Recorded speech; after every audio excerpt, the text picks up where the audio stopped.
স্থানীয় সংবাদ। আসসালামু আলাইকুম। বাংলাদেশ বেতার সিলেট সংবাদ পড়ছি মোহাম্মদ মাসুম আহমদ। ষষ্ঠ উপজেলা পরিষদ নির্বাচনের তৃতীয় ধাপে সিলেটের ৩ উপজেলায় নির্বাচন অনুষ্ঠিত হবে। সিলেটের ফেঞ্চুগঞ্জ, বিয়ানীবাজার ও বালাগঞ্জ উপজেলায় আগামী ২৯ মে ভোটযুদ্ধ লড়বেন ৪৫ প্রার্থী, যাদের মধ্যে চেয়ারম্যান পদে ১৭ জন, ভাইস চেয়ারম্যান পদে ১৮ জন ও মহিলা ভাইস চেয়ারম্যান পদে ১০ জন ভোটের যুদ্ধে লড়াইয়ে আছেন। ৩ উপজেলার মধ্যে সবচেয়ে বেশি প্রার্থী বিয়ানীবাজার উপজেলায়। বিয়ানীবাজার উপজেলা পরিষদ নির্বাচনের চেয়ারম্যান, ভাইস চেয়ারম্যান ও মহিলা ভাইস চেয়ারম্যান এই ৩ পদে মোট ২১ জন প্রার্থী লড়ছেন। এর মধ্যে চেয়ারম্যান পদে ৯ জন, ভাইস চেয়ারম্যান পদে ৮ জন ও মহিলা ভাইস চেয়ারম্যান পদে ৪ জন প্রার্থী রয়েছেন। বালাগঞ্জ উপজেলা পরিষদ নির্বাচনে চেয়ারম্যান, ভাইস চেয়ারম্যান ও মহিলা ভাইস চেয়ারম্যান পদে প্রার্থীর সংখ্যা ১১ জন। এর মধ্যে চেয়ারম্যান পদে ৩ জন, ভাইস চেয়ারম্যান পদে ৫ জন ও মহিলা ভাইস চেয়ারম্যান পদে ৩ জন প্রার্থী রয়েছেন।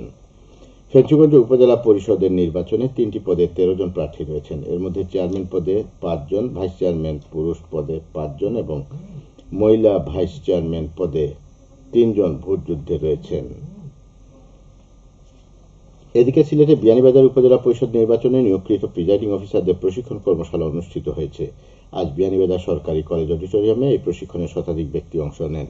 নির্বাচন কমিশনের ঊর্ধ্বতন কর্মকর্তারা প্রশিক্ষণ প্রদান করেন। আগামী ২৯ মে এই উপজেলায় নির্বাচন অনুষ্ঠিত হবে।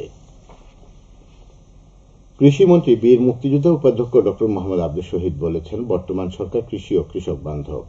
কৃষিকে এগিয়ে নেওয়ার জন্য সরকার সার ও বীজ সহ অন্যান্য কৃষি সামগ্রীতে ভর্তুকি দিচ্ছে। আন্তর্জাতিক পরিমণ্ডলের সাথে তাল মিলিয়ে দেশের কৃষিকে এগিয়ে নিতে হলে শিক্ষক, গবেষক ও বিজ্ঞানীদের একসাথে কাজ করতে হবে। মন্ত্রী গতকাল সিলেট কৃষি বিশ্ববিদ্যালয়ের রিসার্চ সিস্টেমের উদ্যোগে ২ দিনব্যাপী অ্যাডভান্স কৃষি গবেষণা শীর্ষক আন্তর্জাতিক সম্মেলনের উদ্বোধনী অনুষ্ঠানে প্রধান অতিথি হিসেবে ভার্চুয়ালি বক্তব্যে এসব কথা বলেন। সাউরেস পরিচালক অধ্যাপক ড মোহাম্মদ শফিউল্লাহ ভূঁইয়ার সভাপতিত্বে সম্মেলনে মূল প্রবন্ধ উপস্থাপন করেন অধ্যাপক ড মোহাম্মদ তোফাজ্জল ইসলাম।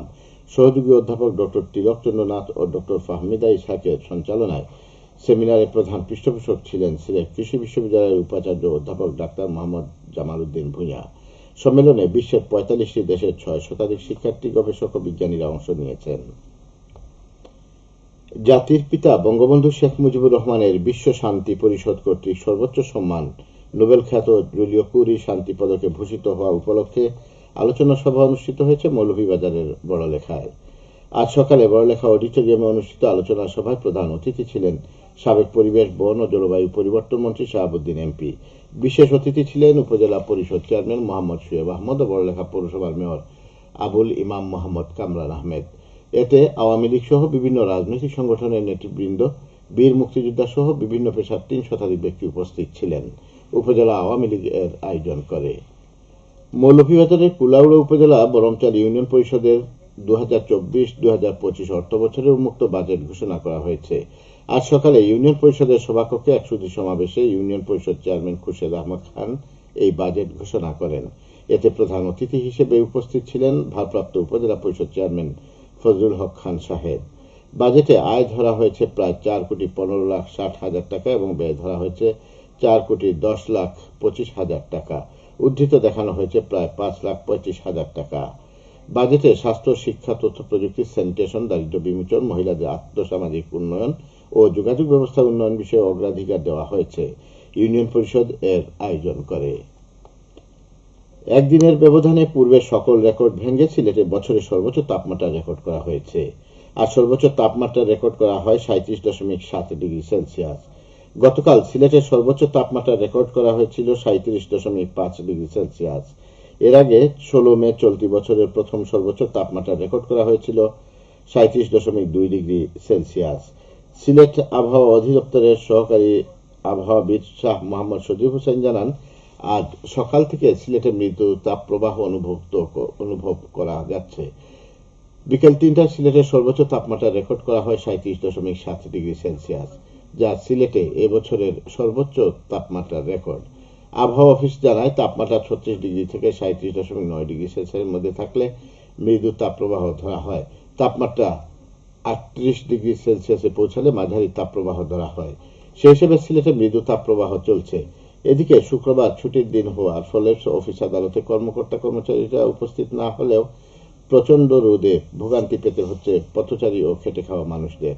নগরীর রাস্তায় মানুষ কম দেখা গেছে, যানবাহন চলাচলও কম চোখে পড়ে। প্রচণ্ড রোদে লোকজন বিশেষ প্রয়োজন ছাড়া বাইরে বের হচ্ছেন না।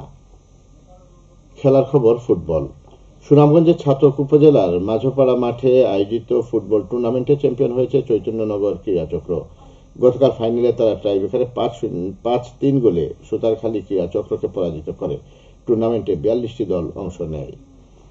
সবশেষে আবহাওয়া। সন্ধ্যা 6টা পর্যন্ত পূর্বাভাসে বলা হয়েছে সিলেট সহ পার্শ্ববর্তী এলাকায় আজ কোনো সতর্কবাণী নেই এবং কোনো সংকেত দেখাতে হবে না। আজ সিলেটে সূর্যোদয় হয়েছে 5টা 4 মিনিটে এবং সূর্য অস্ত যাবে সন্ধ্যে 6টা 35 মিনিটে। সংবাদ শেষ হলো। আমাদের পরবর্তী স্থানীয় সংবাদ প্রচারিত হবে সন্ধ্যে 7টায়।